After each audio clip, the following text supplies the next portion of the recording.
ನಮಸ್ಕಾರ. C cube coppers current ಕ್ಯಾಪ್ಚರ್ಸಿಗೆ ಸ್ವಾಗತ. ಇವತ್ತಿನ ದಿನದ ಎಲ್ಲ ಇಂಪಾರ್ಟೆಂಟ್ ಕರೆಂಟ್ ಅಫೇರ್ಸ್ ಟಾಪಿಕ್ಸ್ಗಳನ್ನು ನಾವು ಇದರಲ್ಲಿ ಎಕ್ಸ್ಪ್ಲೇನ್ ಮಾಡ್ತೀವಿ. ರೆಫರೆನ್ಸ್ಗೆ ದ ಹಿಂದೂ ನ್ಯೂಸ್ ಪೇಪರ್ ಹಿಡ್ಕೊಂಡಿದ್ರು ಕೂಡ ಬೇರೆ ಬೇರೆ ಸೋರ್ಸ್ಗಳಿಂದ ನಾವು ಇಂಪಾರ್ಟೆಂಟ್ ಇನ್ಫಾರ್ಮೇಷನ್ಸ್ಗಳನ್ನು ನಾವಿಲ್ಲಿ ಹಾಕ್ತೀವಿ. ನಿಮಗೆ ಇಲ್ಲಿ ನಾವು ಯೂಸ್ ಮಾಡಿರುವಂತಹ PDF ನಿಮಗೆ ಬೇಕಾದಲ್ಲಿ ನೀವು ಕಾಪರೇಜ್ ಆ್ಯಪನ್ನು ಡೌನ್ಲೋಡ್ ಮಾಡ್ಕೊಳ್ಳಿ.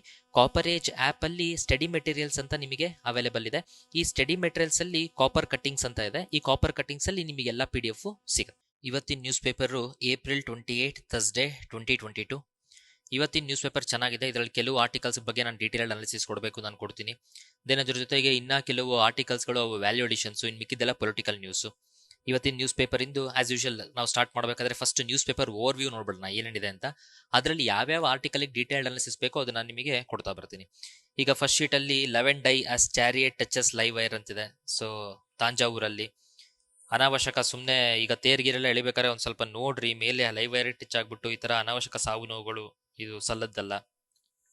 ದೆನ್ ಫಸ್ಟ್ ಪೇಜಲ್ಲೇ ಕೊಟ್ಟಿದ್ದಾರೆ, centre begins evicting eminent artist from government houses. ಡೆಲ್ಲಿನಲ್ಲಿ ಗೌರ್ಮೆಂಟ್ ಹೌಸಲ್ಲಿ ಈ ಆರ್ಟಿಸ್ಟ್ಗಳಿಗೆ ಉಳ್ಕೊಳಕ್ಕೆ ವಸತಿ ಇದು ಮಾಡಿದ್ರು.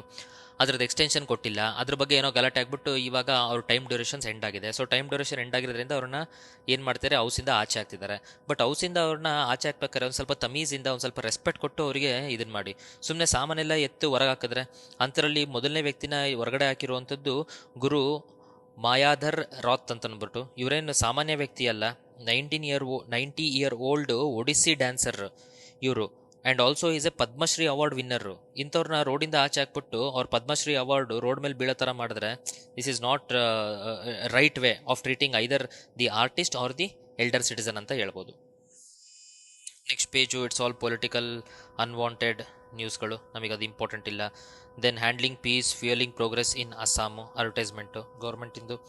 ದೆನ್ ಅದಾದಮೇಲೆ ಈ ಶೀಟಲ್ಲಿ use bulldozer to clear landfill ಅಂತ ಅಂದ್ಬಿಟ್ಟು ಹೇಳಿದ್ದಾರೆ. ನ್ಯೂಸ್ ಏನಂತಂದರೆ, ಲ್ಯಾಂಡ್ ಫಿಲ್ ಅಂದರೆ ಕಸನ ತಂದ್ಬಿಟ್ಟು ಇಲ್ಲಿ ನೆಲದ ಮೇಲೆ ಗುಂಡಿ ತೊಡ್ಬಿಟ್ಟು ಹಾಕುವಂಥದ್ದು. ಅದು ತುಂಬಿ ನೆಕ್ಸ್ಟ್ ಆ ನೆಲದ ಮೇಲೆ ಕಸಗಳು ಹಾಕ್ಬಿಟ್ಟು ಇಲ್ಲಿ ದೊಡ್ಡ ದೊಡ್ಡ ಕಸದ ಗುಡ್ಡೆಗಳು ಆಗುವಂಥದ್ದು. ಈ ಕಸದ ಗುಡ್ಡೆ ಏನು ಕಸ ಇರುತ್ತಲ್ಲ, ಈ ಕಸದಿಂದ ಎಷ್ಟೊಂದು ಪಾಯ್ಸನಸ್ ಗ್ಯಾಸು ಮತ್ತು ಫ್ಲೇಮಬಲ್ ಗ್ಯಾಸು, ಬೆಂಕಿ ಹತ್ತುವಂಥ ಗ್ಯಾಸ್ಗಳು ಇದರಿಂದ ಎರಪ್ಟ್ ಆಗ್ತಿರುತ್ತೆ. ಸೊ ಹಾಗಾಗಿ ಅಚಾನಕ್ಕಾಗಿ ಇದಕ್ಕೆ ಬೆಂಕಿ ಹತ್ಬಿಟ್ಟು ಈ ದೊಡ್ಡ ಕಸದ ಗುಡ್ಡೆ ಏನಿದೆಯಲ್ಲ, ಇದು ಅಷ್ಟಕ್ಕಷ್ಟು ಬೆಂಕಿ ಹತ್ಬಿಟ್ಟು ಮ್ಯಾಸಿವ್ ಫೈರ್ ಬಂತು. ಎಲ್ಲಿ ಇದು ಬಾಲ್ಸ್ವಾ ಲ್ಯಾಂಡ್ ಫಿಲ್ ಸೈಟ್ ನಾರ್ತ್ ಡೆಲ್ಲಿನಲ್ಲಿ ಈ ಥರ ಒಂದು ವಿಚಾರ ಆಯಿತು. ಸೊ ಹಾಗಾಗಿ ಇದು ಫಸ್ಟ್ ಇನ್ಸಿಡೆಂಟ್ ಅಲ್ಲ, this is the 4th such incident that has happened in the last 1 month. So ಆ ಕಾರಣದಿಂದ ಲ್ಯಾಂಡ್ ಫಿಲ್ಲು ಇದಕ್ಕೆಲ್ಲವೂ ಕೂಡ ಮುನ್ಸಿಪಲ್ ರೂಲ್ಸು ರೆಗ್ಯುಲೇಷನ್ಸು ರೆಸ್ಟ್ರಿಕ್ಷನ್ಸ್ ಹಾಕ್ಬಿಟ್ಟು ಇದು ಮಾಡಬೇಕು. Otherwise this is going to be a very huge risk or else ಇದೊಂದು situation ಅಂತ ಅಂದ್ಬಿಟ್ಟು ನಾವು ಇದನ್ನು ನೋಡ್ಬೋದು. ನೆಕ್ಸ್ಟ್ ಇನ್ನು ಮಿಕ್ಕಿದ ಯಾವುದು ನ್ಯೂಸ್ ಅಂತ ಇಂಪಾರ್ಟೆಂಟ್ ನ್ಯೂಸ್ ಇದರಲ್ಲಿ ಕಾಣಲಿಲ್ಲ. ಯಾವುದು ಅಂತ ಇಂಪಾರ್ಟೆಂಟ್ ನ್ಯೂಸ್ ಕಾಣಲಿಲ್ಲ.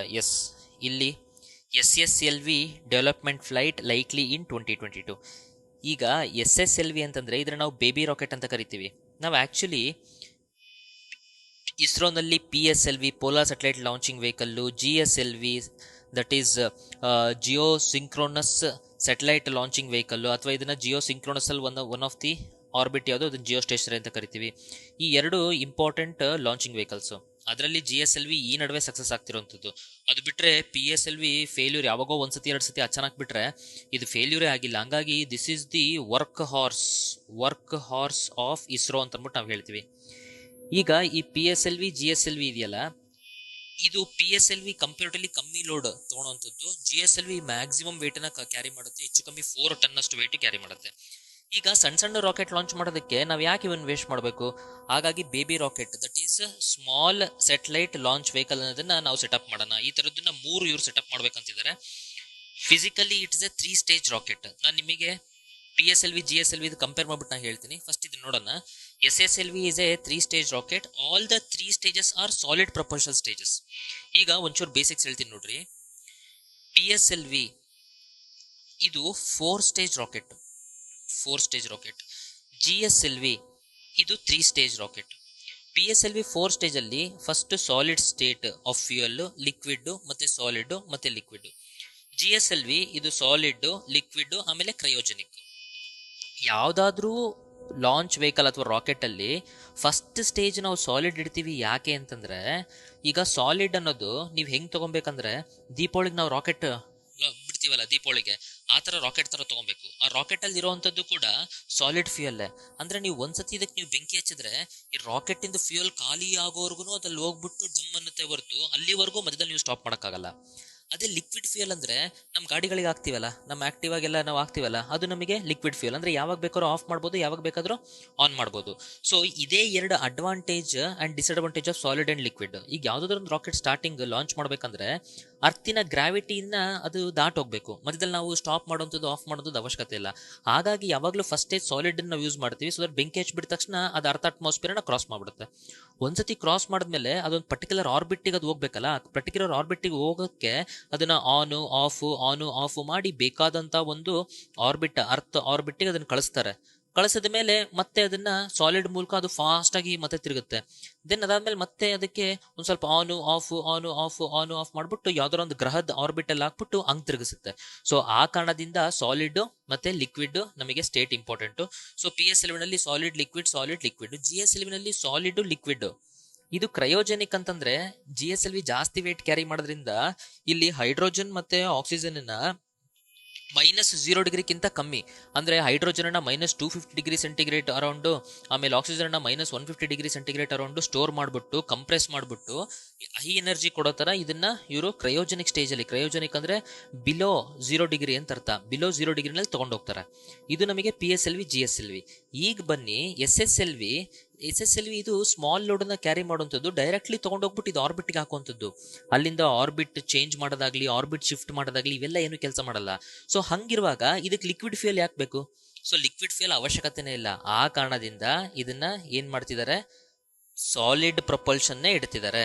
ಹಾಗಾಗಿ SSLV ಎಷ್ಟು ಸ್ಟೇಜು? SSLV 3 ಸ್ಟೇಜ್, GSLV ತರ. ಬಟ್ ಇದರಲ್ಲಿ ಸಾಲಿಡ್ ಲಿಕ್ವಿಡ್ ಕ್ರಯೋಜೆನಿಕ್ ಅಥವಾ ಸಾಲಿಡ್ ಲಿಕ್ವಿಡ್ ಇಲ್ಲ. ಇದರಲ್ಲಿ ಏನಿದೆ, ಎಲ್ಲವೂ ಸಾಲಿಡೇ ಇದೆ.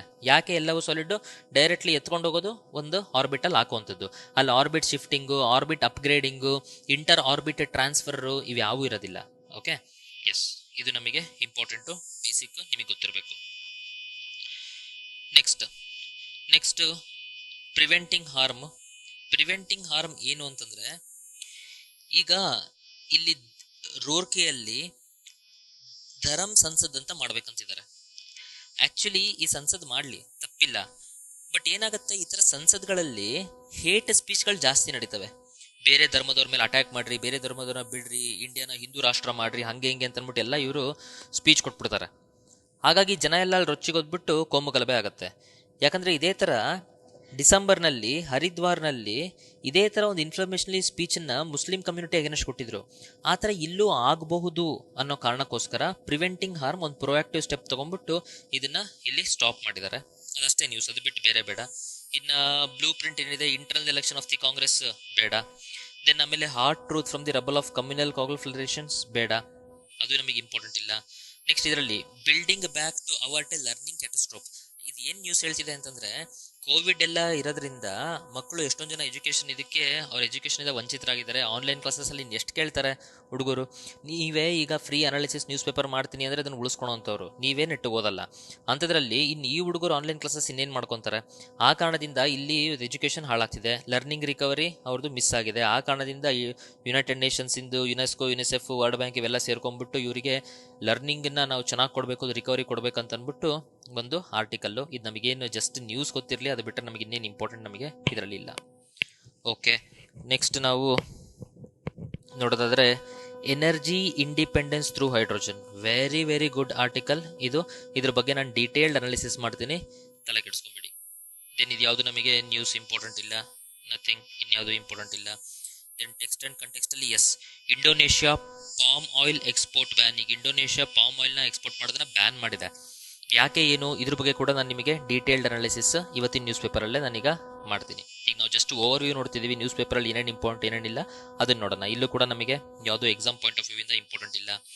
ನೆಕ್ಸ್ಟ್ ಬರ್ತ್ ಮತ್ತೆ ಡೆತ್ನ ಏನು ರಿಪೋರ್ಟಿಂಗ್ ಮಾಡ್ತಾರಲ್ಲ ಅದನ್ನ ಆಟೋಮೇಟ್ ಮಾಡೋಣ ಅಂತಂದ್ಬಿಟ್ಟು ಪ್ಲಾನ್ ಮಾಡ್ತಿದ್ದಾರೆ. ಯಾಕೆ ಗುರು ಇಷ್ಟು ದಿನ ನಿಮಗೆ ಐಡಿಯಾ ಇರಲಿಲ್ವಾ ಇವನ್ನೆಲ್ಲ ಆಟೋಮೆಟಿಕ್ ಮಾಡ್ಬೇಕಂತಂದ್ಬಿಟ್ಟು? ಸ್ಮಾರ್ಟ್ ಸಿಟಿ ಪ್ರೋಗ್ರಾಮ್ ಅವು ಎಲ್ಲ ಮಾಡ್ತೀರಾ, ಈಗ ಯಾಕೆ ಮಾಡ್ತಿದ್ದೀರಾ ಅಂದರೆ, ಮೊನ್ನೆ WHO ಬಂದ್ಬಿಟ್ಟು ಎಷ್ಟು ಎಕ್ಸಸ್ ಡೆತ್ ಆಗಿದೆ ಕೋವಿಡ್ ಇಂದ ಅದನ್ನ ಚೆಕ್ ಮಾಡೋದಕ್ಕೋಸ್ಕರ ನಾನೊಂದು ಫಾರ್ಮುಲಾ ಹಚ್ಚಿ ಚೆಕ್ ಮಾಡ್ತೀನಿ ಅಂತ ಅಂದ್ಬಿಟ್ಟು, ಅಂದ್ರೆ ಆ ಫಾರ್ಮುಲಾ ಹಚ್ಚೋದಕ್ಕೆ ನಾವು ಬರ್ತು ಮತ್ತೆ ಡೆತ್, ಎಸ್ಪೆಷಲಿ ಡೆತ್ ಏನಿದೆ ಅವನ್ನೆಲ್ಲ ನಾವು ಯಾವ ವ್ಯಕ್ತಿ ಡೆತ್ ಆದ್ರೂ ಹೆಂಗಾದ್ರು ಅನ್ನೋದನ್ನ ರಿಜಿಸ್ಟರ್ ಮಾಡಿರ್ಬೇಕು. ನಮ್ಮಲ್ಲ ರಿಜಿಸ್ಟ್ರೇಷನ್ ಇಲ್ಲ. ಆ ರಿಜಿಸ್ಟ್ರೇಷನ್ ಇಲ್ದೇ ಇರೋ ಕಾರಣದಿಂದ ವರ್ಲ್ಡ್ ಅಲ್ಲಿ ಯೂಸ್ ಮಾಡುವಂತ ಫಾರ್ಮುಲಾಗಳನ್ನ ಹಾಕಿ WHO ಚೆಕ್ ಮಾಡ್ತು ಅಂತಂದ್ರೆ ಇಂಡಿಯಾದಲ್ಲಿ ಡೆತ್ ತುಂಬಾ ಎಕ್ಸಸ್ ಕಾಣಿಸ್ತಿದೆ ಕೋವಿಡ್ ಇಂದ. ಹಾಗಾಗಿ ನಾವು ವರ್ಡ್ ಈ ತರ ಬಂದು ಚೆಕ್ ಮಾಡ್ಬಿಟ್ರೆ ನಮಗೆ ಅನಾವಶ್ಯಕ ಜಾಸ್ತಿ ಬರುತ್ತೆ, ಇನ್ಮೇಲಿಂದಾದ್ರೂ ನಾವು ಎತ್ತೇಚ್ಕೊಳ್ಳೋಣ ಅನ್ನೋ ಕಾರಣಕ್ಕೋಸ್ಕರ ಇಲ್ಲಿ ಇದನ್ನ ಮಾಡ್ತಾ ಇರುವಂತದ್ದು. ಅದರ್ವೈಸ್ ಇವರು ಇದನ್ನ ಆಟೋಮೆಟಿಕ್ ಮಾಡ್ತಿದ್ರೋ ಇಲ್ಲ ಗೊತ್ತಿಲ್ಲ. ದೆನ್ ಅದಾದ್ಮೇಲೆ ಇದು ಈ ಕಾರಣದಿಂದನೇ ಹೈಯೆಸ್ಟ್ ನಮಗೆ ಡೆತ್ ರೇಟ್ ಕಾಣಿಸ್ತಿದೆ, ಹೈಯೆಸ್ಟ್ ಡೆತ್ ನಂಬರ್ಸ್ಗಳು ಕಾಣಿಸ್ತಿದ್ದಾವೆ ಅನ್ನೋದಕ್ಕೆ ಇಂಡಿಯಾ ಈ ರಿಪೋರ್ಟನ್ನ ಬೈಕಾಟ್ ಮಾಡಿದೆ WHO. ಸೊ ಈಗಾದ್ರೂ ನಾವು ಅದನ್ನ ಆಟೋಮೆಟಿಕ್ ಮಾಡಬೇಕು. ನೈಸ್. ದೆನ್ ಆಮೇಲೆ ಮೇಘಾಲಯ ಟ್ರೈಬ್ಸ್ ಆಪೋಸ್ ಬೌಂಡ್ರಿ ಡೀಲ್. ಈಗ ಆಲ್ರೆಡಿ ಇದನ್ನ ಹೇಳ್ದಂಗೆ ಅಸ್ಸಾಮು ಮೇಘಾಲಯ, ಆಮೇಲೆ ಅಸ್ಸಾಮು ಅರುಣಾಚಲ್ ಪ್ರದೇಶ, ಇವೆಲ್ಲವೂ ಗಿವ್ ಅಂಡ್ ಟೇಕ್ ಪಾಲಿಸಿ ಪ್ರಕಾರ ತಮ್ಮ ಬಾರ್ಡರ್ ಡಿಸ್ಪ್ಯೂಟ್ಸ್ಗಳನ್ನ ಸರಿ ಮಾಡ್ಕೊತಿದ್ದಾವೆ. ಗಿವ್ ಅಂಡ್ ಟೇಕ್ ಅಂದರೆ ಇಲ್ಲಿಂದ ಒಂದಿಷ್ಟು ಜಾಗ ನೀನು ತಗೋ, ಈ ಕಡೆ ಒಂದಿಷ್ಟು ಜಾಗ ನನಗೆ ಕೊಡು, ಒಟ್ಟು ಹೆಂಗೋ ಬೌಂಡ್ರಿ ಡಿಸ್ಪ್ಯೂಟನ್ನು ಸರಿ ಮಾಡ್ಕೊಂಡ್ರಾಯ್ತಂತ. ಈ ಥರ ಒಂದು ಸ್ಟೇಟ್ ಹೇಳುತ್ತೆ, ಇದೇನಿದು ಈಗ ನಂದು ನಿಂದು ಸ್ಟೇಟ್ ಬೌಂಡ್ರಿ ಹಿಂಗಿದೆ ಅಂತ ತಿಳ್ಕೊಳ್ರಿ. ಸೊ ಹಂಗಾಗಿ ಈ ಜಾಗನ ನೀನು ತಗೋ, ಈ ಜಾಗನ ನನಗೆ ಕೊಡು ಅಂತಂದ್ಬಿಟ್ಟು ಹಿಂಗೆ ನೀವೇನೋ ಡಿಸೈಡ್ ಮಾಡ್ಕೊತೀರಾ. ಆದರೆ ಇಲ್ಲಿ ಏನು ಜಾಗದಲ್ಲಿ ಇರ್ತಾರಲ್ಲ ಜನ, ಅವರಿಗೆ ಈ ಜಾಗನೇ ಅವರಿಗೆ ಸ್ವರ್ಗ, ಈ ಜಾಗನೇ ಸರ್ವಸ್ವ. ಎತ್ಲಾಗಬೇಕು ಅತ್ಲಾಗ ಇದು ನೀನು ತಗೋ ಇದು ನಾನು ತಗೋ ಅಂತ ಕೊಟ್ಬಿಟ್ರೆ ಆ ಥರ ಒಂದು ಸಿಚುವೇಶನನ್ನು ಇಲ್ಲಿ ಇರುವಂತಹ ಜನನೇ ಮೇಘಾಲಯದ tribe, that is Khasi tribal people, ಅವ್ರು ಇದನ್ನು ಆಪೋಸ್ ಮಾಡ್ತಿದ್ದಾರೆ. ಇದರಲ್ಲಿ ಇವರು ಆ್ಯಕ್ಚುಲಿ ಯಾರು ಅಪೋಸ್ ಮಾಡ್ತಿದ್ದಾರೆ ಅಂದರೆ ಕಾಸಿ ಟ್ರೈಬಲ್ ಇದಾರಲ್ಲ, ಅವ್ರದ್ದೊಂದು ಟ್ರೆಡಿಷ್ನಲ್ ಒಂದು ಗ್ರೂಪ್ಗಳಿರ್ತವೆ. ಓಕೆ, ಕಾಸಿ ಟ್ರೈಬಲ್ ಗ್ರೂಪ್ ಅಥವಾ ಕಾಸಿ ಟ್ರೈಬಲ್ ಸ್ಟೇಟ್ಸ್ ಅಂತ ಕರಿತೀವಿ, ಅದನ್ನ ಕರೀತಾರೆ ಹಿಮಾಸ್ ಅಂತ ಅಂದ್ಬಿಟ್ಟು. ಸೊ ಹಾಗಾಗಿ ಹಿಮಾಸ್ ಅನ್ನೋದು ನಿಮಗೆ ಗೊತ್ತಿರಲಿ, ಹಿಮಾಸ್ ಅಂತಂದ್ರೆ ಇದು ಟ್ರೆಡಿಷನಲ್ ಕಾಸಿ ಟ್ರೈಬಲ್ ಸ್ಟೇಟ್ಗಳು. ಸೊ ಆ ಹಿಮಾಸ್ ಅಪೋಸ್ ಮಾಡ್ತಿದ್ದಾರೆ. ಜಸ್ಟ್ ಒಂದು ಮಾರ್ಕಿಗೆ ನಿಮಗೆ ಗೊತ್ತಿರಲಿ, ಇದೇನಂತ ಬರುವಂತ ಇದೆಲ್ಲ. ಅದು ಬಿಟ್ರೆ ಒನ್ಸ್ ಅಗೇನ್ ಇದೆಲ್ಲ ಪೊಲಿಟಿಕಲ್ಲು. ಯಾಕೋ AK ಆಂಟೋನಿ ಸಾಬು ಸೆಂಟರ್ ಇಂದ ಈಗ ಸ್ಟೇಟ್ ಕಡೆ ತಿರುಗ್ತಿದ್ದಾರೆ, ಸೆಂಟ್ರಲ್ ಏನು ಇಲ್ಲ ಅಂತ ಅಂದ್ಬಿಟ್ಟು. ಓಕೆ, ದೆನ್ ಇಲ್ಲೂ ಕೂಡ ನಮಗೆ ಯಾವುದೋ ಅಷ್ಟು ಇಂಪಾರ್ಟೆಂಟ್ ನ್ಯೂಸ್ ಇಲ್ಲ. Next, Russia stops gas supply to 2 NATO nations. Wonderful. ಅಕಸ್ಮಾತ್ ನಮಗೆ ಏನಾದ್ರೂ ಪ್ರಿಲಿಮ್ಸ್ ಅಲ್ಲಿ ಯಾವ್ಯಾವುದು ನ್ಯಾಟೋದಲ್ಲಿ ಕಂಟ್ರೀಸ್ ಬರ್ತವೆ, ಯಾವ್ಯಾವುದು ನ್ಯಾಟೋದಲ್ಲಿ ಬರಲ್ಲ ಅಂತಂದಾಗ ಆಬ್ವಿಯಸ್ಲಿ ಇದು ನ್ಯೂಸ್ ಇರೋದ್ರಿಂದ ಈ ಎರಡು ದೇಶ ಯಾವ್ದು ನ್ಯಾಟೋದಲ್ಲಿ ಇದೆಯಲ್ಲ ಇದ್ರದಂತೂ ಕಂಪಲ್ಸರಿ ಇದು ನಿಮಗೆ ಆಪ್ಷನಲ್ ಇದ್ದಿರುತ್ತೆ. ಹಾಗಾಗಿ ಯಾವ ಎರಡು ದೇಶ ಅಂತಂದ್ರೆ ಒಂದು ಬಂದು ಪೋಲ್ಯಾಂಡು, ಇನ್ನೊಂದು ಬಂದು ಬಲ್ಗೇರಿಯಾ. ಈ ಎರಡು ದೇಶಕ್ಕೆ ಏನ್ ಮಾಡ್ತಿದೆ, ಇವೆರಡು ನ್ಯಾಟೋ ನೇಷನ್ಸು, ಇದಕ್ಕೆ ಸಪ್ಲೈ ಕಮ್ಮಿ ಮಾಡಿದ್ದಾರೆ. ಫಸ್ಟ್ ಆಫ್ ಆಲ್ ನ್ಯಾಟೋ ಅಂದ್ರೆ ಏನು?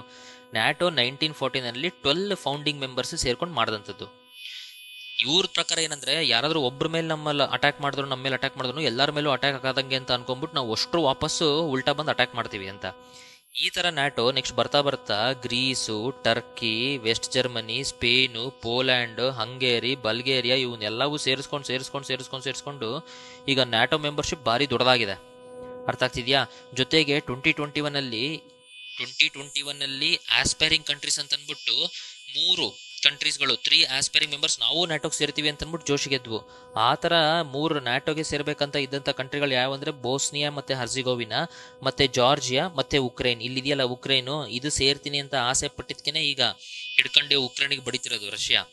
ಅರ್ಥ ಆಗ್ತಿದ್ಯಾ? ಸೊ ಹಾಗಾಗಿ ಇದು ನ್ಯೂಸು. ಇದರಲ್ಲಿ ಎಲ್ಲಾ ನ್ಯಾಟೋ ಮೆಂಬರ್ಸ್ ನಿಮ್ಮ ಹತ್ರ ಬಾಯಾಟ್ ಹೊಡೆಯಕ್ಕೆ ಆಗ್ಲಿಲ್ಲ ಅಂದ್ರೂ ಅಟ್ಲೀಸ್ಟ್ ಇದು ನ್ಯೂಸ್ ಅಲ್ಲಿರೋದ್ರಿಂದ ಪೋಲ್ಯಾಂಡು ಆಮೇಲೆ ಬಲ್ಗೇರಿಯಾ ಎರಡಂತೂ ಗೊತ್ತಿರಲಿ. Okay, then next very important news. China reports first human case of H3N8 bird flu. Bird flu ಅಂದ್ರೆ ಏನು, ಹೆಂಗ್ ಬರುತ್ತೆ, ಏವಿಯನ್ ಇನ್ಫ್ಲುಯೆನ್ಸ್ ಅಂದ್ರೆ ಏನು, ಇವೆಲ್ಲದ್ರ ಬಗ್ಗೆ ನಾನು ಬೇಸಿಕ್ಸ್ ಅಂಡ್ ಡೀಟೇಲ್ಡ್ ಅನಾಲಿಸಿಸ್ ನಾನು ಕೊಡ್ತೀನಿ, ತಲೆ ಕೆಡಿಸ್ಕೊಂಬಿಡಿ. ದೆನ್ ಇದರಲ್ಲಿ ನಮಗೆ ಮತ್ಯಾವುದು ಅಂತ ಎಕನಾಮಿಕ್ ನ್ಯೂಸ್ ಇಂಪಾರ್ಟೆಂಟ್ ಇಲ್ಲ. ಇನ್ನು ಇವೆಲ್ಲ ಐ ಪಿ ಎಲ್ ಅಂತೂ ಇದೇನು ಗುರು, ತೇವಾಟಿಯಾ ಮತ್ತೆ ರಾಶಿದ್ ಸರಿ ಹಿಡ್ಕೊಂಡ್ಬಿಡಿದ್ರು, ಲಾಸ್ಟ್ ಬಾಲ್ 6 ಹೊಡೆದ್ಬಿಟ್ಟ. ಹಾಗಾಗಿ ಈ ಜನಗಳು, ನೀವು ಆಸ್ಪರೆಂಟ್ಸ್ ಲೈಫ್ ಮೇಲೆ PSI ಬೆಟ್ಟಿಂಗ್ ಮಾಡ್ತಿದ್ರಲ್ಲ, ಅವ್ರನ್ನ ಸೆಲೆಕ್ಟ್ ಮಾಡ್ತೀವಿ ಇವ್ರನ್ನ ಸೆಲೆಕ್ಟ್ ಮಾಡ್ತೀವಿ ಅಂತ ಬೆಟ್ಟಿಂಗ್ ಮಾಡ್ತಿರಲ್ಲ, ಬಿಟ್ಬಿಟ್ಟು ಇದನ್ನ ಸರಸ್ವತಿಗೆ ಬಿಟ್ಬಿಟ್ಟು PSI ಇದನ್ನ IPL ಬೆಟ್ಟಿಂಗ್ ಕಡೆ ಹೋಗ್ರಿ. ನೀವು ನಿಮ್ಮ ಬೆಟ್ಟಿಂಗು ನಿಮ್ಮ ದುಡ್ಡು ಮಾಡೋ ಚಟದಿಂದ PSI ಎಷ್ಟು ಜನ ಹುಡುಗರಿಗೆ ನೀವು ಹಾಳು ಮಾಡ್ತಿದ್ದೀರಾ. ಹಾಗಾಗಿ ದಯವಿಟ್ಟು to all those influential people who are involved in the corruption of the PSI examination, ನಿಮಗೊಂದು ಧಿಕ್ಕಾರ. ಈ ಆರ್ಟಿಕಲ್ನ the Hindu 28 April health under bird flu under ಹಾಕ್ತಿದ್ದೀನಿ. ಈಗ China reports first human case of H3N8 bird flu ಅಂತ ಹೇಳ್ತಿದ್ದಾರೆ. ಈ article ಅರ್ಥ ಆಗಬೇಕಾದ್ರೆ ನಮಗೆ ಕೆಲವು ಬೇಸಿಕ್ಸ್ ಬೇಕು. ಆ ಬೇಸಿಕ್ಸ್ ನಾನು ಫಸ್ಟ್ ಎಕ್ಸ್ಪ್ಲೇನ್ ಮಾಡ್ತೀನಿ. ಈಗ ಏವಿಯನ್ ಇನ್ಫ್ಲೂಯೆನ್ಸಾ ವೈರಸ್ ಅಂತಿದೆ. ಏವಿಯನ್ ಇನ್ಫ್ಲೂಯೆನ್ಸಾ ವೈರಸ್ಸು, ಈ ಏವಿಯನ್ ಇನ್ಫ್ಲೂಯೆನ್ಸಾ ವೈರಸ್ 4 ಥರ ಇದೆ. ಇದರಲ್ಲಿ type A, type B, type C, type D. Type A ಇದೆಯಲ್ಲ ಇದು ಮೋಸ್ಟ್ ಡೇಂಜರಸ್. ಯಾಕಂದ್ರೆ ಅನಿಮಲ್ಸ್ಗೆ ಹ್ಯೂಮನ್ಸ್ಗೆ ಇಬ್ರಿಗೂ ಎಫೆಕ್ಟ್ ಆಗುತ್ತೆ.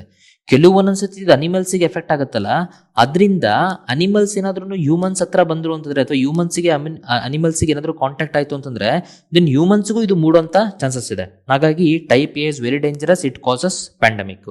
ಈ ಟೈಪ್ ಎ ಅಲ್ಲಿ ಮತ್ತೆ ಸಬ್ ಟೈಪ್ ಇದೆ. ಇದೇನು avian influenza virus type A ಇದೆಯಲ್ಲ, ಆ ವೈರಸ್ ಮೇಲೆ ಪ್ರೋಟೀನ್ ಮಾರ್ಕರ್ಸ್ ಇರ್ತವೆ. ಆ ಪ್ರೋಟೀನ್ ಮಾರ್ಕರ್ಸ್ ನ ನಾವು ಎಚ್ ಮತ್ತೆ ಎನ್ ಅಂತ ಅಂದ್ಬಿಟ್ಟು ಹೆಸರು ಕೊಡ್ತೀವಿ. ಎಚ್ ಅಂದ್ರೆ ಹಿಮಾಗ್ಲುಟಿನಿನ್ ಪ್ರೋಟೀನ್, ಎನ್ ಅಂತಂದ್ರೆ ನ್ಯೂರಾಮಿನಿಡೇಸ್. ಇವು 18 ತರ ಇದಾವೆ, ಇವು 11 ತರ ಇದಾವೆ. ಅದಕ್ಕೋಸ್ಕರನೇ ನಾವು H1N1 ವೈರಸ್ ಅಂತ ಅಂದ್ಬಿಟ್ಟು ನಾವು ಹೇಳಿದ್ವಿ. ಅಂತಂದ್ರೆ H1N1 ವೈರಸ್ ಮೀನಿಂಗ್ ಏನು? H1N1 ಅಂತ ಹೆಸರು ಬಂದ್ರೆ ನೀವು ಫಸ್ಟ್ ತಿಳ್ಕೊಬೇಕು ಇದು ಟೈಪ್ ಎ ವೈರಸ್ ಅಂತ ಅಂದ್ಬಿಟ್ಟು. ಆ ಟೈಪ್ ಎ ವೈರಸ್ ಅಲ್ಲಿ ಆ ವೈರಸ್ ಮೇಲೆ ಪ್ರೋಟೀನ್ ಮಾರ್ಕರ್ ಹಿಮೋಗ್ಲುಟಿನಿನ್ 1, ನ್ಯೂರಾನಮಿನಿಡೇಸ್ 1 ಅದ್ರ ಮೇಲೆ ಇದೆ ಅಂತ ಅರ್ಥ. ಸೊ ಹಾಗಾಗಿ H1N1, H5N1 ಈ ತರದ್ದೆಲ್ಲ ಹೆಸರುಗಳಿದಾವೆ. ಇವೆಲ್ಲವೂ ಎಫೆಕ್ಟ್ ಆಗುತ್ತೆ. ಟೈಪ್ ಬಿ ಇದು ಓನ್ಲಿ ಹ್ಯೂಮನ್ಸ್ ಅಲ್ಲಿ ಮಾತ್ರ ನಾವು ನೋಡುವಂಥದ್ದು. Avian influenza virus type B ಇದು ಡೇಂಜರಸ್ ಅಲ್ಲ, ಪ್ಯಾಂಡಮಿಕ್ ಕಾಸ್ ಮಾಡಲ್ಲ, ಸಬ್ ಟೈಪು ಇಲ್ಲ. ಟೈಪ್ ಸಿನೂ ಅಷ್ಟೇ, ಇದು ಹ್ಯೂಮನ್ಸ್ ಅಲ್ಲಿ ಇದಾವೆ. ಇದು ಕೂಡ ಏನು ಪ್ಯಾಂಡಮಿಕ್ ಇಲ್ಲ, ಏನು ಇದು ನಮಗೆ ಪ್ರಾಬ್ಲಮ್ ಆಗಲ್ಲ. ಹಾಗಾಗಿ ಟೈಪ್ ಬಿ ಮತ್ತೆ ಟೈಪ್ ಸಿ ಅಂತೂ ಚಿಲ್, ತಲೆ ಕೆಡಿಸ್ಕೊಳ್ಳೋ ಅವಶ್ಯಕತೆ ಇಲ್ಲ ಅಂತ. ದೆನ್ ಟೈಪ್ ಡಿ ಅಂತೂ ಇದು ಕ್ಯಾಟಲಿಗೆ ಎಫೆಕ್ಟ್ ಆಗುತ್ತೆ, ಹ್ಯೂಮನ್ಸ್ ಅಲ್ಲಿ ಇಲ್ಲವೂ ಇಲ್ಲ. ಅರ್ಥ ಆಗ್ತಿದೆಯಾ? ಟೈಪ್ ಬಿ ಸಿ ಹ್ಯೂಮನ್ಸ್ ಅಲ್ಲಿ ಇದೆ ಆದ್ರೆ ಏನು ಎಫೆಕ್ಟ್ ಆಗ್ತಿಲ್ಲ. ಟೈಪ್ ಡಿ ಅಂತೂ ಹ್ಯೂಮನ್ಸ್ ಅಲ್ಲೂ ಇಲ್ಲ. ಹಾಗಾಗಿ ನಮಗೆ ಮೇಜರ್ ಪ್ರಾಬ್ಲಮ್ ಇರುವಂತದ್ದು ಯಾವುದು? Type A. ಹಾಗಾಗಿ ಇನ್ಮೇಲಿಂದ ನೀವು ಏನಾದ್ರೂ ಎಚ್ ಎನ್ನು ಅಂತ ಅಂದ್ಬಿಟ್ಟು ವರ್ಡ್ಸ್ ನೋಡಿದ್ರೆ, ಇಲ್ಲಿ ಯಾವ್ದಾರ ಬೇಕಾದ ನಂಬರ್ ಇರಲಿ, ಯಾವ್ದಾರ ವರ್ಡ್ಸ್ ನೋಡಿದ್ರೆ ಇದ್ರ ಅರ್ಥ ಏನಿದು? Avian influenza virus. ಅದರಲ್ಲಿ ಹೆಚ್ಚು ಏನಿದಾವೆ ಅಂದ್ರೆ ಮೀನಿಂಗ್ ಏನು? ಇದು ಟೈಪ್ ಎ ವೈರಸ್ ಅಂತಾನೆ ನಿಮ್ಗೆ ಇದು ಗೊತ್ತಾಗಬೇಕು. ಆ ತರದ ಎಕ್ಸಾಂಪಲ್ ನಾವಿಲ್ಲಿ ನೋಡೋಣ. 2 ಎಕ್ಸಾಂಪಲ್ ನಾವು ನೋಡೋದಾದ್ರೆ ಆಲ್ರೆಡಿ ನಮಗೆ H5N1, H1N1 ಫೇಮಸ್. H5N1 ನಾವು ಏವಿಯನ್ ಅಥವಾ ಹಕ್ಕಿ ಜ್ವರ ಅಂತ ಅಂದ್ಬಿಟ್ಟು ಹೇಳ್ತೀವಿ, ಏವಿಯನ್ ಫ್ಲೂ ಅಂತ ಅಂದ್ಬಿಟ್ಟು ನಾವು ಹೇಳ್ತೀವಿ. ಅದನ್ನೇ H1N1 ಸ್ವೈನ್ ಫ್ಲೂ ಅಂತ ಕರಿತೀವಿ, ಹಂದಿ ಜ್ವರ ಅಂತ ಅಂದ್ಬಿಟ್ಟು ನಾವು ಹೇಳ್ತೀವಿ. ಸೊ ಏವಿಯನ್ ಫ್ಲೂ ಅಂತಂದ್ರೆ ಈ ವೈರಸ್ಸು ಬರ್ಡ್ಸ್ಗಳಂದ್ರೆ ಬಾತುಕೋಳಿ, ಚಿಕನ್ ಇದಕ್ಕೆ ಎಫೆಕ್ಟ್ ಆಗಿ ಆ ಚಿಕನ್ ನ ಮನುಷ್ಯರು ನಾವು ತಿಂದ್ರೆ ಇದು ನಮಗ್ ಬರುತ್ತಲ್ಲ, ಅದು H5N1. ಸ್ವೈನ್ ಫ್ಲೂ ಅಂತಂದ್ರೆ ಈ ಏವಿಯನ್ ಇನ್ಫ್ಲೂಯೆನ್ಸಾ ವೈರಸ್ ಎ ಇದು ಹಂದಿಗೆ ಎಫೆಕ್ಟ್ ಆಗ್ಬಿಟ್ಟು ದೆನ್ ಹಂದಿ ಹ್ಯೂಮನ್ ಕಾಂಟ್ಯಾಕ್ಟ್ ಜೊತೆ ಬಂದಾಗ ದೆನ್ ಹ್ಯೂಮನ್ಗೆ ಬಂತಂದ್ರೆ H1N1 ಅಂತ ಹೇಳ್ತೀವಿ. ಏನು ಏವಿಯನ್ ಇನ್ಫ್ಲುಯೆನ್ಸಾ ಇದೆ ಇದು ಸ್ಲೋ ಆಗಿ ಸ್ಪ್ರೆಡ್ ಆಗುತ್ತೆ, ಆದ್ರೆ ಇದು ಬರ್ತಿ ಡೇಂಜರ್, ಸಾವಿಗೆ ಕಾರಣ ಆಗುತ್ತೆ. ಅದೇ ಸ್ವೈನ್ ಫ್ಲೂ ಇದು ಫಾಸ್ಟ್ ಆಗಿ ಸ್ಪ್ರೆಡ್ ಆಗುತ್ತೆ, ಆದ್ರೆ ಇದು ರೇರ್ಲಿ ಫ್ಯಾಟಲ್, ಇದು ಸಾವು ನೋವಿಗೆ ಅಷ್ಟು ಕಾರಣ ಆಗಲ್ಲ. ಈ ತರ ನಾವು H5N1, H1N1 ಅಂತೆಲ್ಲ ಹೆಸರು ಕೊಡ್ಕೊಂಡ್ಬಿಟ್ಟು ಈ ವೈರಸ್ ಗಳನ್ನ ಇದನ್ನ ನಾವು ಹೇಳ್ತಿದೀವಿ. ಆಯ್ತಾ? ಆ ತರ ಇವಾಗ H3N8 ಅಂತ ಅಂದ್ಬಿಟ್ಟು ಬಂದಿದೆ. ಈಗ H3N8 ಅಂತ ನೀವು ನಂಬರ್ ನೋಡಿದ್ರೆ ಮೀನಿಂಗ್ ಏನಿದು? ಇದ್ರ ಮೀನಿಂಗು ಏವಿಯನ್ ಇನ್ಫ್ಲೂಯೆನ್ಸಾ ವೈರಸ್. ಈ ತರ H ಕಾಣಿಸ್ತಂದ್ರೆ ಮೀನಿಂಗ್ ಏನು? It should be type A. ಆ ಟೈಪ್ ಎ ಅಲ್ಲಿ ಇದು ಹಿಮೋಗ್ಲುಟಿನಿನ್ 3 ಅಂಡ್ ನ್ಯೂರಾನಮಿಡೇಸ್ 8 ಇವು ಸೇರ್ಕೊಂಡು ಇರುವಂತಹ ವೈರಸ್ ಅಂತ ಅರ್ಥ. ಈಗ ಈ ವೈರಸ್ಸು ಆಕ್ಚುಲಿ ಇಷ್ಟು ದಿನದವರೆಗೂ ಹ್ಯೂಮನ್ಸ್ ಅಲ್ಲಿ ಇದೇನು ನಮಗೆ ರಿಪೋರ್ಟ್ ಆಗಿರ್ಲಿಲ್ಲ. ಈ ವೈರಸ್ ಹ್ಯೂಮನ್ಸ್ ಅಲ್ಲಿ ಇರಲೇ ಇರಲಿಲ್ಲ. ಮೊದಲನೇ ಬಾರಿಗೆ ಇದು ಹ್ಯೂಮನ್ ಅಲ್ಲಿ ಇದು ರಿಪೋರ್ಟ್ ಆಗಿದೆ. ಆಕ್ಚುಲಿ H3N8 ಹಾರ್ಸ್ ಅಲ್ಲಿ, ಡಾಗ್ಸ್ ಅಲ್ಲಿ ಅಥವಾ ಸೀಲ್ಸ್ ಅಲ್ಲಿ ಇಲ್ಲಿರುವಂತದ್ದು. ಇದು ಈಗ ಹ್ಯೂಮನ್ಸ್ ಅಲ್ಲಿ ಕಾಣಿಸ್ಕೊಂಡಿಲ್ಲ, ಹ್ಯೂಮನ್ಸ್ ಅಲ್ಲಿ ಕಾಣಿಸ್ಕೊಂಡ್ಬಿಟ್ಟಿದೆ. ಗುರು ಯಾವ ದೇಶದಲ್ಲಿ ಕಾಣಿಸ್ಕೊಂಡಿದೆ ಅಂದ್ರೆ ಆಬ್ವಿಯಸ್ಲಿ ಇದು ನಮ್ಮ ಚೈನಾ. ಏನೇನ್ ತಿಂತೀರಾ ಗುರು ನೀವು? ಸೊ ಹಂಗಾಗಿ ಈಗ ನಿಮ್ಮಿಂದ ಸ್ಪ್ರೆಡ್ ಆಗಿದೆ. ಸದ್ಯಕ್ಕೆ ಅಮಾಂಗ್ ದಿ ಪೀಪಲ್ ಇದು ಸ್ಪ್ರೆಡ್ ಕಮ್ಮಿ ಇದ್ರೂ ಕೂಡ ಫಸ್ಟ್ ಕೇಸು ಇದು ರಿಪೋರ್ಟ್ ಆಗಿದೆ. ಇದು ಕೂಡ ಯಾವುದು? Avian influenza virus type A. ಅಷ್ಟು ನಿಮಗೆ ಈ ಆರ್ಟಿಕಲ್ ಗೊತ್ತಿರಬೇಕು. ಈ ಆರ್ಟಿಕಲ್ ನ the Hindu 28 April international relations, ಅದರಲ್ಲಿ ಇಂಡೋನೇಷಿಯಾ ಪಾಮ್ ಆಯಿಲ್ ಅಂಡರ್ ನಾನು ಹೇಳ್ತಿದ್ದೀನಿ. ಈಗ ಈ ಆರ್ಟಿಕಲ್ ನಿಮಗೆ ಅರ್ಥ ಆಗ್ಬೇಕಂದ್ರೆ ಫಸ್ಟ್ ಇದ್ರ ಬಗ್ಗೆ ನಿಮಗೆ ಬೇಸಿಕ್ಸ್ ಗೊತ್ತಾಗಬೇಕು. ಪಾಮ್ ಆಯಿಲ್ ಅಂದ್ರೆ ಏನು, ಇನ್ನೇನಿದೆ ಅಂತ ಅನ್ಬಿಟ್ಟು. ಈಗ ವರ್ಡ್ ಅಲ್ಲಿ 4 most widely used edible oils in the world ಯಾವ್ಯಾವುದು ಅಂತಂದ್ರೆ ಫಸ್ಟ್ ಬಂದು ಪಾಮ್ ಆಯಿಲ್, ಆಮೇಲೆ ಸೋಯಾಬೀನು, ಆಮೇಲೆ ರಾಪ್ಸೀಡ್ ಅಥವಾ ಕೆನೋಲಾ ಅಂತ ಕಂಡ್ಬಿಟ್ಟು ಕರೀತಾರೆ, ಅಥವಾ ನಮಗೆ ಸನ್ಫ್ಲವರ್. ಮೇಜರ್ ಪ್ರೊಡ್ಯೂಸ್ ದೇಶಗಳು ಯಾವ್ಯಾವು ಅಂತಂದ್ರೆ Indonesia, Argentina, Canada, Russia and Ukraine. ಇಡೀ ವರ್ಲ್ಡ್ ಅಲ್ಲಿ ಎಡಿಬಲ್ ಆಯಿಲ್ ಅಥವಾ ವೆಜಿಟೇಬಲ್ ಆಯಿಲ್ ಕಮ್ಮಿ ಆಗಿದೆ. ಯಾಕೆ ಅಂದ್ರೆ ಆ ಮೇಜರ್ ಪ್ರೊಡ್ಯೂಸಿಂಗ್ ಕಂಟ್ರೀಸ್ ಏನಿದಾವಲ್ಲ ಅಲ್ಲೆಲ್ಲ ಒಂದೊಂದು ಇಶ್ಯೂ ಆಗಿದೆ. ಉದಾಹರಣೆಗೆ ಇಂಡೋನೇಷಿಯಾ, ಅಯ್ಯೋ ನಮಗೆ ಡೊಮೆಸ್ಟಿಕ್ ನಮಗೆ ಸಾಲ್ತಿಲ್ಲ, ನಾವೇನೆಲ್ಲ ಎಕ್ಸ್ಪೋರ್ಟ್ ಮಾಡೋಣ ಅಂತ ಅಂದ್ಬಿಟ್ಟು ಇಂಡೋನೇಷಿಯಾದ ಪ್ರಾಬ್ಲಮ್. ಅರ್ಜೆಂಟೀನಾದಲ್ಲಿ ಏನಂತಂದ್ರೆ ಸೋಯಾಬೀನ್ಸ್ ಇಂದು ಪೂರ್ ಸೀಸನ್ ಆಗಿದೆ, ಕ್ಲೈಮೇಟ್ ಚೇಂಜ್ ಇದೆ, ಹಾಗಾಗಿ ಅವ್ರು ಪ್ರೊಡ್ಯೂಸ್ ಮಾಡಕ್ಕಾಗ್ತಿಲ್ಲ. ಕೆನಡಾದ ಏನು ಅಂತಂದ್ರೆ ಮತ್ತೆ ಕ್ಲೈಮೇಟ್ ಚೇಂಜ್ ಡ್ರಾಟ್ ಆಗಿದೆ, ಹಾಗಾಗಿ ಅವರು ರ್ಯಾಪ್ ಸೀಡ್ ನ ಪ್ರೊಡ್ಯೂಸ್ ಮಾಡೋದಕ್ಕಾಗ್ತಿಲ್ಲ. ಇನ್ನ Russia Ukraine sunflower oil one of the highest produce ಮಾಡ್ತಿತ್ತು, ವಾರ್ ಇಂದ ಅವರು ಸ್ಟ್ರಕ್ ಆಗಿದ್ದಾರೆ. ಇದೆಲ್ಲದಕ್ಕೂ adding insult to the injury ಅಂತಾರಲ್ಲ, ಅದ್ರ ಜೊತೆಗೆ ಈ ಪ್ಯಾಂಡಮಿಕ್ ಬಂದ್ಬಿಟ್ಟು ಎಲ್ಲಾ ಪ್ರೈಸ್ಗಳು ಗಗನಕ್ಕೆ ಏರ್ಬಿಟ್ಟಿದೆ. ಹಾಗಾಗಿ ಇಲ್ಲಿ ಪಾಮ್ ಆಯಿಲ್ ಇಂದು ಇಶ್ಯೂಸ್ ಆಗ್ತಿದೆ. ಈಗ ಫಸ್ಟ್ ಆಫ್ ಆಲ್ ಈ ಪಾಮ್ ಆಯಿಲ್ ಅನ್ನ ಯಾಕೆ ನಾವು ಇಷ್ಟು ಬಳಸಬೇಕು, ರೀಸನ್ ಏನು? ಇದಕ್ಕೆ palm oil it is a most widely used vegetable oil ಅಂತ ಅಂದ್ಬಿಟ್ಟು ಹೇಳ್ತೀವಿ.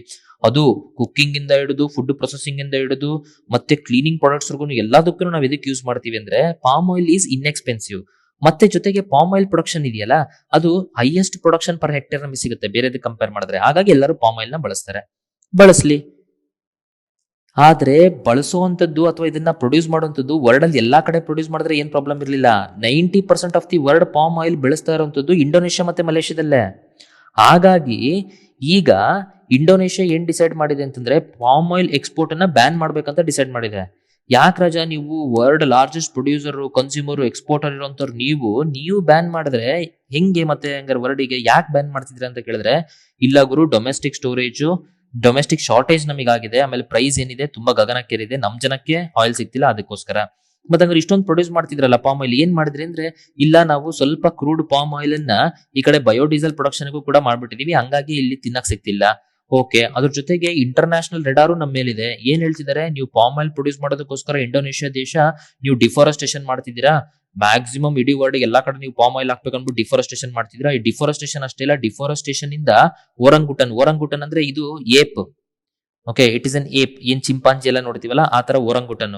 ಈ ಓರಂಗುಟನಿನ ಸಂತತಿ ನಾಶ ಆಗೋದಕ್ಕೂ ಇಲ್ಲಿ ನೀವು ಕಾರಣ ಆಗ್ತಿದ್ದೀರಾ ಅಂತ ಹಿಂಗೆಲ್ಲ ಹೇಳ್ತಿದ್ದಾರೆ. ಸೊ ಆ ಕಾರಣದಿಂದ ನಾವೇನ್ ಮಾಡ್ತಿದೀವಿ ಅಂದ್ರೆ ಇಂಡೋನೇಷ್ಯಾದಲ್ಲಿ ಪಾಮ್ ಆಯಿಲ್ ನ ನಾವು ಎಕ್ಸ್ಪೋರ್ಟ್ ಬ್ಯಾನ್ ಮಾಡ್ತಿದೀವಿ ಅಂತ ಅಂದ್ಬಿಟ್ಟು ಹೇಳ್ತಾರೆ. ಹಂಗಂದ್ರೆ ನಮ್ ಇಂಡಿಯಾ ಮೇಲೆ ಇಂಪ್ಯಾಕ್ಟ್ ಏನು? ಇಂಡಿಯಾದಲ್ಲಿ 40% ನಾವು ಪಾಮ್ ಆಯಿಲ್ ಅನ್ನೇ ಬಳಸುವಂತದ್ದು. ಅರ್ಥ ಆಗ್ತಿದ್ಯಾ? ಊಟಕ್ಕೆ ಕೇರಳ ಬಿಟ್ಬಿಟ್ಟು, ಕೇರಳ ಮಾತ್ರ ಕೊಕೊನಟ್ ಆಯಿಲ್ ಬಳಸುತ್ತೆ ಎಲ್ಲದಕ್ಕೂ, ಅದು ಬಿಟ್ರೆ ಮ್ಯಾಕ್ಸಿಮಮ್ ಪಾಮ್ ಆಯಿಲೇ ಬಳಸ್ತಿರುವಂತದ್ದು. ಅದ್ರಲ್ಲಿ 40% ಅಲ್ಲಿ of of it comes from ಇಂಡೋನೇಷ್ಯಾನೇ. ಹಂಗಾಗಿ ಈಗ ಇಂಡೋನೇಷ್ಯಾನೇ ಇದನ್ನ ಏನಾದ್ರು ಬ್ಯಾನ್ ಮಾಡ್ಬಿಟ್ರೆ, ಇಂಡಿಯಾದಲ್ಲಿ ಆಲ್ರೆಡಿ ಹೋಲ್ಸೇಲ್ ಇನ್ಫ್ಲೇಷನ್ ಗಗನಕ್ಕೆ ಏರ್ತಿದೆ, ಅಂತದ್ರಲ್ಲಿ ಈ ಹೋಲ್ಸೇಲ್ ಪ್ರೈಸ್ ಇನ್ಫ್ಲೇಷನ್ ಮತ್ತೆ ಜಾಸ್ತಿ ಆಗುತ್ತೆ. ಇಲ್ಲಿ ಮತ್ತೇನಾದ್ರೂ ಇನ್ನೊಂದು ಲಾಕ್ಡೌನ್ ಆಯ್ತು ಅಂದ್ರೆ ಅದು ಹೋಗತಿ. ಸೊ ಇದು ನಮಗೆ ಬೇಸಿಕ್ಸ್. ಈ ಬೇಸಿಕ್ಸ್ ಆದ್ಮೇಲೆ ದೆನ್ ನೀವು ಈಗ ಆರಾಮಾಗಿ ಈ ಆರ್ಟಿಕಲ್ ಒಂದು ರೀಡಿಂಗ್ ಕೊಟ್ರೆ ನಿಮಗೆ ಅರ್ಥ ಆಗುತ್ತೆ. ನಾನು ಹೇಳೋ ತರ ಈ ಆರ್ಟಿಕಲ್ ಬಗ್ಗೆ ನಾನು ಡೀಟೇಲ್ ಅನ್ನ ಎಕ್ಸ್ಪ್ಲೇನ್ ಮಾಡ್ತೀನಿ, ವ್ಯಾಲ್ಯೂ ಅಡಿಷನ್ಸ್ ಕೊಟ್ಬಿಟ್ಟು ಬೇರೆ ಬೇರೆ ಸೋರ್ಸ್ ಇಂದ. ಆದ್ರೆ ನೀವು ಅದ್ರ ಜೊತೆಗೆ ನಾನು ಎಕ್ಸ್ಪ್ಲೇನ್ ಮಾಡಿದ್ಮೇಲೆ ಒಮ್ಮೆ ಈ ಆರ್ಟಿಕಲ್ ಓದ್ಬೇಕು, ಸೊ ದಟ್ ನಿಮಗಿದು ಅಂಡರ್ಸ್ಟ್ಯಾಂಡಿಂಗ್ ಆಗ್ಬೇಕು. ಈ ಆರ್ಟಿಕಲ್ ನ the Hindu 28 April energy hydrogen fuel ಇದ್ರ ಅಂಡರ್ ಆಗ್ತಾ ಇದೀನಿ. ಈಗ ಇಲ್ಲಿ ಏನ್ ಹೇಳ್ತಿದ್ದಾರೆ ಅಂದ್ರೆ, energy independency through hydrogen. Hydrogen is very beautiful fuel. ಯಾಕಂತಂದ್ರೆ hydrogen, first thing, hydrogen pollution cause ಮಾಡಲ್ಲ. ಇದು ಯಾವುದು ಕಾರ್ಬನ್ ಡೈಆಕ್ಸೈಡ್, ಕಾರ್ಬನ್ ಮೊನಾಕ್ಸೈಡ್ ಈ ತರ ಇದು ಎಮಿಷನ್ ಮಾಡೋದಿಲ್ಲ. ಹೈಡ್ರೋಜನ್ ಬೈ ಪ್ರಾಡಕ್ಟ್ ಪ್ರೊಡ್ಯೂಸ್ ಮಾಡುತ್ತೆ, ಇಟ್ ಈಸ್ ಜಸ್ಟ್ ವಾಟರ್.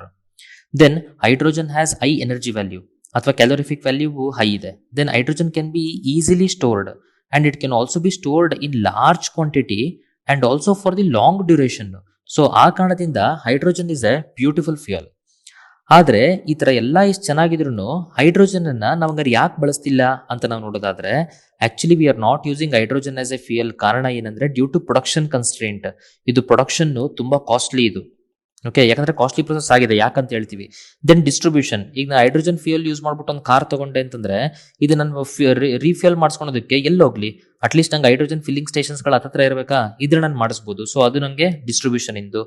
ಇದ್ರ ಬಿಟ್ಟು ಮೇನ್ ನಾವು ಹೈಡ್ರೋಜನ್ ತಗೊಂತಿರುವಂತದ್ದು ಅಥವಾ ಹೈಡ್ರೋಜನ್ ಫ್ಯೂಯಲ್ ಅನ್ನ ಕನ್ಸಿಡರ್ ಮಾಡ್ತಿರೋದು ಏನಕ್ಕೆ ಅಂದ್ರೆ, ಇಟ್ ಈಸ್ ನಾನ್ ಪೊಲ್ಯೂಟಿಂಗ್. ಈ ಹೈಡ್ರೋಜನ್ ಗ್ಯಾಸ್ ನನಗೆ ಹಾಗಾದ್ರೆ ಎಲ್ಲಿಂದ ಸಿಗುತ್ತೆ ಅಂತಂದ್ರೆ, 90% of the world's hydrogen gas is produce from fossil fuels ಅಂತೆ.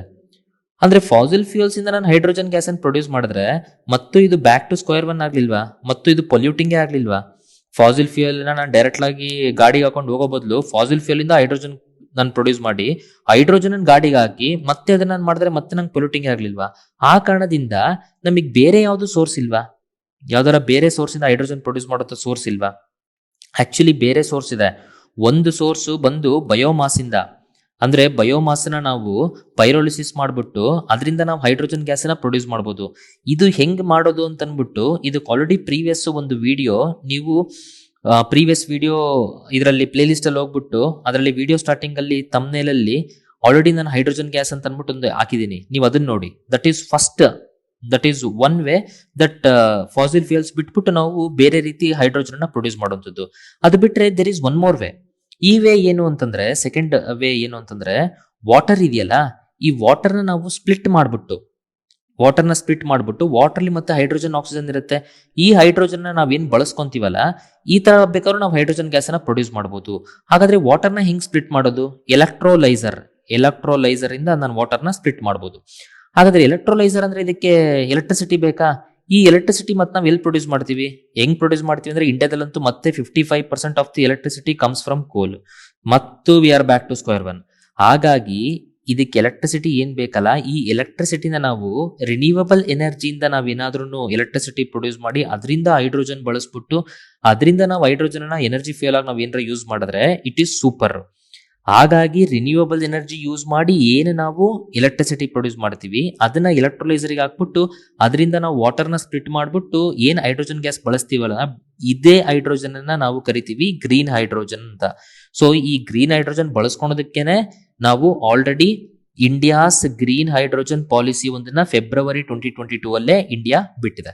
ಓಕೆ, ಸೊ ಇದು ನಿಮಗೆ ಇದು ಬೇಸಿಕ್ಸ್ ಗೊತ್ತಿರಬೇಕು. ಈಗ ನೋಡೋಣ. ಸೊ ಬೈ ಗ್ರೀನ್ ಹೈಡ್ರೋಜನ್ ನಾವು ಇದು ಮಾಡಬಹುದು. ಗ್ರೀನ್ ಹೈಡ್ರೋಜನ್ ಅಂದ್ರೆ ನಿಮಗೆ ಏನಂತ ಗೊತ್ತಿದೆ? ಇದ್ರಲ್ಲಿ ನಾ ಹೇಳಿದಂಗೆ 55% ಆಫ್ ದಿ ಎಲೆಕ್ಟ್ರಿಸಿಟಿ ಕೋಲಿಂದ ಬರ್ತಿರೋದ್ರಿಂದ ನಾವು ಹಾಗಾಗಿ ಇಲ್ಲಿ ಈ ಏನು ಎಲೆಕ್ಟ್ರಿಸಿಟಿ ಇದೆ ಇದನ್ನ we have to produce from the renewable. ಅದನ್ನ ನಾವು ಕರಿತೀವಿ ರಿನ್ಯೂವಬಲ್ ಎನರ್ಜಿ ಪಾಲಿಸಿ. ಅದಕ್ಕೆ 5 ಸ್ಟೆಪ್ ಸ್ಟ್ರಾಟಜಿ ಇವರು ಹೇಳಿದ್ದಾರೆ. ಈ 5 ಸ್ಟೆಪ್ ಸ್ಟ್ರಾಟಜಿ ಬಂದ್ಬಿಟ್ಟು ಡಿಮ್ಯಾಂಡ್ ಸೈಡ್ ಅಲ್ಲಿ ನಾವು ಏನ್ ಮಾಡ್ಬೇಕು, ಸಪ್ಲೈ ಸೈಡ್ ಅಲ್ಲಿ ಏನ್ ಮಾಡ್ಬೇಕಂತ ಅದು ನಮಗೆ ಈ ನ್ಯೂಸ್ ಪೇಪರ್ ಆರ್ಟಿಕಲ್ ಅಲ್ಲೇ ಕೊಟ್ಟಿದ್ದಾರೆ. ಇದನ್ನ ನೋಡಿದ್ರೆ ನಿಮಗೆ ಗೊತ್ತಾಗುತ್ತೆ. ಸೊ ಇದು ಏನಂತಂದ್ರೆ ಇಲ್ಲಿ ನೋಡಿ 5 ಸ್ಟೆಪ್ ಸ್ಟ್ರಾಟಜಿ ಅಂತ ಕೊಟ್ಟಿದ್ದಾರೆ. ಡಿಮ್ಯಾಂಡ್ ಸೈಡ್ ಅಲ್ಲಿ ಏನಂತಂದ್ರೆ, ಡಿಮ್ಯಾಂಡ್ ಸೈಡ್ ಅಲ್ಲೂ ಕೂಡ ಎಲ್ಲರೂ ಹೈಡ್ರೋಜನ್ ನ ಡಿಮ್ಯಾಂಡ್ ಮಾಡಬೇಕು. ಸೊ ಹಾಗಾಗಿ ಅದಕ್ಕೆ ಗೌರ್ಮೆಂಟ್ ಒಂದು ಮ್ಯಾಂಡೇಟ್ ಮಾಡಬೇಕು. ದೊಡ್ಡ ದೊಡ್ಡ ಇಂಡಸ್ಟ್ರಿಗಳಿದಾವೆ, ಇವು ಹೈಡ್ರೋಜನ್ ಬಳಸಬೇಕು ಅಂತ ಒಂದು ಮ್ಯಾಂಡೇಟ್ ಮಾಡಬೇಕು. ಗೌರ್ಮೆಂಟ್ ಇನ್ಸೆಂಟಿವ್ಸ್ ಕೊಡಬೇಕು, ಹೈಡ್ರೋಜನ್ ಯಾರು ಪ್ರೊಡ್ಯೂಸ್ ಮಾಡ್ತಾರೆ ಅವರಿಗೆ. ದೆನ್ ಹೈಡ್ರೋಜನ್ ಅನ್ನ CNG ಜೊತೆ ಮಿಕ್ಸ್ ಮಾಡಿ ಅದನ್ನ HCNG ಮಾಡ್ಬೇಕು. ಈಗ ಉದಾಹರಣೆಗೆ ಡೆಲ್ಲಿನಲ್ಲಿ HCNG ಬಸ್ಗಳು ಆಲ್ರೆಡಿ ಬಂದಿದಾವೆ, ಅದನ್ನ ಮಾಡಬೇಕು. ದೆನ್ ಹೈಡ್ರೋಜನ್ ಫ್ಯೂಯಲ್ ಸ್ಟೇಷನ್ಸ್ ಇದನ್ನ ನಾನು ಸೆಟಪ್ ಮಾಡಬೇಕು. ದೆನ್ ಕಾರ್ಬನ್ ಕಂಟೆಂಟ್ ಗಳನ್ನ ಬಳಸದೇ ಇರೋ ತರ ಕಾರ್ಬನ್ ತಾರೀಫ್ ಹಾಕ್ಬೇಕು. ಹಿಂಗ್ ಮಾಡಿದ್ರೆ ಆಬ್ವಿಯಸ್ಲಿ ಹೈಡ್ರೋಜನ್ ಡಿಮ್ಯಾಂಡ್ ಜಾಸ್ತಿ ಆಗುತ್ತೆ. ಡಿಮ್ಯಾಂಡ್ ಸೈಡ್ ಆಯ್ತು. ಈಗ ಸಪ್ಲೈ ಸೈಡ್ ಅಂದಾಗ R&D ಪ್ರಮೋಟ್ ಮಾಡಬೇಕು. ಓಕೆ, ದೆನ್ ಅದ್ರ ಜೊತೆಗೆ ಈಗ ಸತತ್ ಸ್ಕೀಮ್ ಇದೆ. ಸತತ್ ಸ್ಕೀಮ್ ಅಲ್ಲಿ ಬಯೋಗ್ಯಾಸ್ ನಾವು ಪ್ರೊಡ್ಯೂಸ್ ಮಾಡ್ತಿದೀವಿ. ಈ ಬಯೋಗ್ಯಾಸ್ ಇಂದ ಬೇಕಾದ್ರೆ ನಾವು ಹೈಡ್ರೋಜನ್ ಬಳಸುವಂತದ್ದು, ಪ್ರೊಡ್ಯೂಸ್ ಮಾಡುವಂತದ್ದು ಅದನ್ನ ಮಾಡಬಹುದು. ವಯಬಿಲಿಟಿ ಗ್ಯಾಪ್ ಫಂಡಿಂಗ್ ಕೊಡಬೇಕು ಸಪ್ಲೈ ಸೈಡ್. ಏನು ಎಲೆಕ್ಟ್ರೋಲೈಸರ್ ಅಥವಾ ನಾವು ಹೈಡ್ರೋಜನ್ ಪ್ರಾಡಕ್ಟ್ಸ್ ಇದಾವಲ್ಲ, ಇವನ್ನ ಪ್ರಯಾರಿಟಿ ಸೆಕ್ಟರ್ ಲೆಂಡಿಂಗ್ ಅಲ್ಲಿ ಇಟ್ಬಿಟ್ರೆ ಬ್ಯಾಂಕಿಂಗ್ ಇಂದ ಈಸಿ ಲೋನ್ ಸಿಗುತ್ತೆ. ಸೊ ಹಾಗಾಗಿ priority sector lending basics economic class ಅಲ್ಲಿ ನಾನು ಡೀಟೇಲ್ ಹೇಳಿದೀನಿ. ಹಾಗಾಗಿ ನೀವು ಆರ್ಟಿಕಲ್ ನೋಡಿದ್ರೆ, ನಿಮಗೆ ಆ ವಿಡಿಯೋ ನೋಡಿದ್ರೆ ಗೊತ್ತಾಗುತ್ತೆ. ದೆನ್ ಈ ತರ ಮಾಡಿ ನಾವು ಗ್ರೀನ್ ಹೈಡ್ರೋಜನ್ ಅನ್ನ ಪ್ರೊಡ್ಯೂಸ್ ಮಾಡಬೇಕು ಅಂತ ಹೇಳುವಂತದ್ದು ಈ ಆರ್ಟಿಕಲ್. ಸೊ ಹಾಗಾಗಿ ಈ ಆರ್ಟಿಕಲ್ ಬಗ್ಗೆ ನಿಮಗೆ ಇಷ್ಟು ವಿಚಾರ ಗೊತ್ತಿರಬೇಕು. ನಾನು ಆಲ್ರೆಡಿ ನಿಮಗೆ ಬಯೋಮಾಸ್ ಬಳಸ್ಬಿಟ್ಟು ಹೈಡ್ರೋಜನ್ ಅನ್ನ ಪ್ರೊಡ್ಯೂಸ್ ಮಾಡುವಂತದ್ದು ಅದೇ ಅಲ್ಲಿ ನಾನು ಪ್ರೀವಿಯಸ್ ಆರ್ಟಿಕಲ್ ಅಲ್ಲಿ ಹೇಳಿದಿನಲ್ಲ, ಪ್ರೀವಿಯಸ್ ಒಂದು ವಿಡಿಯೋದಲ್ಲಿ ಇದು ಬನಾನಾ ಸಿಪ್ಪೆ ಅದನ್ನ ಪೀಲ್ ಮಾಡ್ಬಿಟ್ಟು ಬನಾನಾ ಸಿಪ್ಪೆಯಿಂದ ಎಷ್ಟು ಹೈಡ್ರೋಜನ್ ಪ್ರೊಡ್ಯೂಸ್ ಮಾಡಬಹುದು ಅನ್ನೋ ಒಂದು ಆರ್ಟಿಕಲ್ ಆಲ್ರೆಡಿ ಹೇಳಿದೀನಿ. ಅದು ನೀವು ಕಂಪಲ್ಸರಿ ನೋಡ್ಲೇಬೇಕು ಈ ವಿಡಿಯೋ ಜೊತೆಗೆ.